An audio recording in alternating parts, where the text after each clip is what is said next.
Welcome to the Deep Dive. Great to be here. Today we're tackling a territory that sits right at the heart of these ongoing discussions about ending the Russia-Ukraine war. We're talking about Crimea. Yeah, absolutely central. We've gathered a really compelling set of sources to dig into this. We've got strategic analysis from military.com, a concerning report from Genocide Watch on the human rights angle, Right. an academic paper looking at the legality of Russia's annexation, Which is crucial. and then some essential historical and demographic context from Wikipedia and Euromaidan Press. So our goal, really, for you listening, is to clarify why Crimea is so central to this conflict and, any potential path to peace. Exactly. We're going to explore its strategic significance, which is huge. Huge. And its long, really complex history. Plus the significant legal and human rights dimensions that just make this whole peninsula such a flashpoint. Okay, so let's start with why it's considered such a strategic hot potato. Yeah. Military.com really spells this out. Yeah, it boils down to location, doesn't it? It's the key to controlling the Black Sea. And the Black Sea is much more than just water, right? It's a vital corridor for global trade, especially grain. Yeah, the key insight there is that Crimea isn't just, a piece of land. It's the linchpin for Russia's whole Black Sea strategy. Absolutely. Controlling the Black Sea gives enormous economic and military leverage in that whole region. And what's fascinating is how deep the historical roots go. Military.com reminds us Russia first annexed it way back in the 18th century. Right. This isn't some new idea for them. Yeah. It's a long-standing strategic objective. Centuries of fighting over this one spot. And it wasn't simple, was it? It even had a brief stint of independence before the Soviets absorbed it. You really get this sense this place has been a geopolitical pawn for a very, very long time. Precisely. And its role in the current war is just undeniable. Military.com highlights how Russia used Crimea as a staging ground.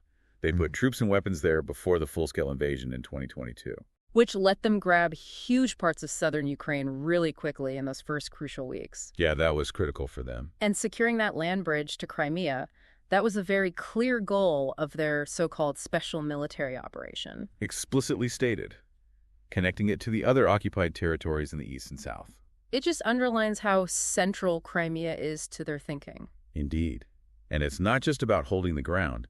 The Independent emphasizes Crimea as a major logistics hub now for Russia. Right. Think about that bridge they built to the Russian mainland. A huge physical link. It solidifies their presence, their ability to supply their forces down there. And then there's Sevastopol. That name keeps popping up. Ah, yes. The Independent stresses its vital importance, controlling both the Black Sea and the Sea of Azov. And historically, it was Russia's only reliable warm water port outside of Syria. Which, as the Independent notes, they've reportedly lost access to recently. So Sevastopol becomes even more important. That's a crucial point. A secure Sevastopol lets Russia project naval power. And even with Ukraine's, frankly, impressive innovations with naval missiles and drones. Yeah, they've had some real successes there. They have. But if Russia were to regain full, unchallenged access to Sevastopol, their naval dominance in the region could potentially be restored. But get this. The Independent really lays out how Crimea is working for Russia right now in this war. Okay. It's the main launch point for their rockets and missiles hitting Ukraine. Right. It's their primary air defense base covering the south. Mm-hmm. And incredibly, it's the command and control center for their entire campaign in Ukraine. Wow. So it's hard to overstate just how critical it is to their current military operations. Exactly. That really clarifies why Ukraine is so determined to get it back. It's not just symbolic or about reclaiming sovereign territory, though it is that too. No, it's about fundamentally crippling Russia's ability to wage this war effectively. Okay. So with that clear picture of the strategic importance, let's wade into the political and diplomatic side of things, because that's where it gets really contentious. Right. Moving on to that political tightrope walk, Military.com highlights President Zelensky's absolutely firm stance, no ceding any Ukrainian territory. And that explicitly includes Crimea. No ambiguity there. It's Ukrainian land. Full stop. And this position, which is, completely understandable from Kyiv's point of view, Of course. it immediately clashes with other perspectives. Military.com also mentions President Trump's comments. Right, questioning why Ukraine didn't fight harder for it back in 2014 and suggesting their current stance is just prolonging the killing. It's a view that, perhaps doesn't fully capture the reality of Ukraine's position back then. It's important to remember, I think, that Ukraine's military in 2014 was much weaker. They were facing a very rapid, covert, then overt Russian operation. A direct fight was incredibly risky then. Definitely a different situation. And then you have Russia's demands, again from military.com. They're conditions for peace. Yeah. Recognizing Crimea as Russian is top of the list, non-negotiable for them, along with ceding the other annexed regions, dropping NATO hopes, limits on their military, protecting Russian speakers, a whole laundry list. Feels like an opening bid designed to be turned down, doesn't it? Which, as military.com notes, it was. Kyiv flatly rejects ceding any territory. It's a non-starter for them. So the stark reality is Russia holds about 20% of Ukraine, including Crimea. Meaning any ceasefire that just freezes the current lines, well, that's a de facto win for Moscow, isn't it? It rewards the aggression. Here's where things get really interesting, maybe a bit unsettling. Both military.com and Sky News mention a reported U.S. peace proposal that would involve the U.S. recognizing Russia's annexation of Crimea. Wow. That would be a massive shift in U.S. policy. Huge, compared to what Tillerson and Pompeo were saying just a few years back in 2017, 2018. Right, they explicitly rejected the annexation then. Zelensky himself apparently brought up Pompeo's statement, hoping the U.S. would stick to that harder line. And the fact that reported peace talks in London were apparently downgraded because Ukraine rejected this U.S. plan, it really shows the pressure involved. Absolutely. And this reported proposal, Sky News says, also includes freezing the front lines. Yeah, with allies hoping to offer security guarantees and reconstruction aid to Ukraine in return for giving up territory. It paints a picture of trying to find a pragmatic exit, however painful it might be for Ukraine. It does raise serious questions about what kind of peace that would be. Sky News also mentions Putin reportedly offered to halt the invasion along current lines, leaving that 20% of Ukraine in Russian hands. Whether Kyiv could ever accept that. Well, that's the big question mark, isn't it? A massive one. And then Trump adds another layer, warning he might just, take a pass on brokering peace if they don't make it easy for him. It's a very transactional view of a deeply complex human conflict. What's fascinating, though, is when you bring in the analysis from the Journal of Democracy article. Okay, what's their take? Their argument is that the core issue here isn't just about land or NATO membership. Right. It's about the fundamental clash between Ukraine's democracy and Russia's autocracy. They see them as incompatible. That's a powerful point. The idea that no territorial compromise can actually fix that underlying conflict. Exactly. It's not just drawing lines on a map. It's about fundamentally different systems pushing against each other. And the Journal of Democracy also brings up Russia's history of breaking treaties with Ukraine, which, understandably, makes Kyiv incredibly wary of any deal. Why trust guarantees that might not be honored down the line? Good point. Their argument is that forcing Ukraine to negotiate now might just give Russia a breather. A temporary fix, allowing Russia to regroup and maybe try again later. It's a view that really prioritizes long-term security and democratic principles over a potentially fragile peace built on concessions. Which leads us neatly into the crucial aspect of international law. The justifications, or perhaps more accurately, the lack of justifications for Russia's actions. Yes. The academic paper we looked at really dissects this. It frames the 2014 annexation as a profound crisis for international law and the whole global security system. Okay, let's try and untangle this legal thicket. The paper stresses that even before the USSR dissolved, Crimea was legally part of Ukraine. Right.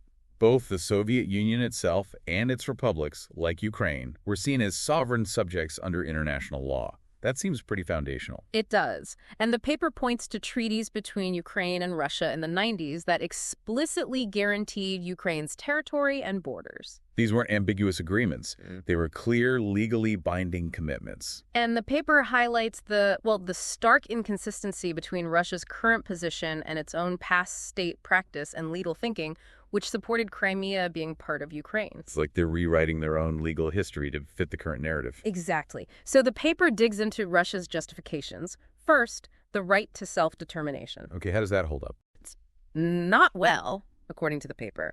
Self-determination usually means a people deciding their political status.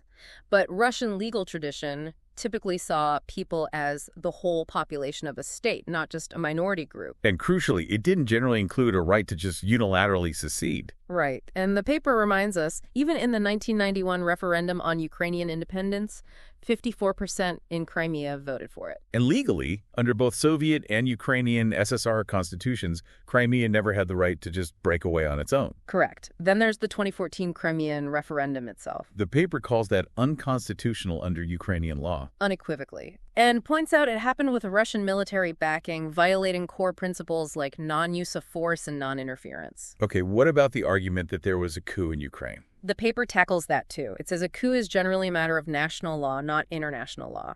It doesn't just erase a state's legal personality. And it's up to Ukraine, not Russia, to judge the legality of its own government changes. Yeah, the comparison to Ukraine not interfering during Russia's own 1993 coup attempt is pretty telling. It is. What about humanitarian intervention, or intervention by invitation? The paper notes that historically, Russian legal doctrine was actually very critical of humanitarian intervention, saw it as destabilizing, needing UN Security Council approval. Which they didn't have. Definitely not. And the invitation argument, based on the ousted president's appeal, also problematic. It clashes with non-interference principles and lacked broad international backing. So it's a pretty thorough legal dismantling of Russia's stated reasons. Seems so. And it's significant that even an argument from the Russian Association of International Law about Ukraine peacefully annexing Crimea in 1991 is shot down. Right. Annexation implies force. And Ukraine was already sovereign. The transfer had legal standing, confirmed by Russia itself in treaties afterwards. So the overwhelming legal weight seems to support Ukraine's sovereignty over Crimea and show the annexation was illegal under established international law. Precisely. Which brings us, I think, to the deeply human side of this, the demographics, the history. Yeah, the Wikipedia and Euromaidan press articles really illuminate this. We learned about the Crimean Tatars, a Turkic group, the native people of Crimea. And they were the majority there when Russia first annexed the peninsula back in 1783. Then came colonization by the Russian Empire.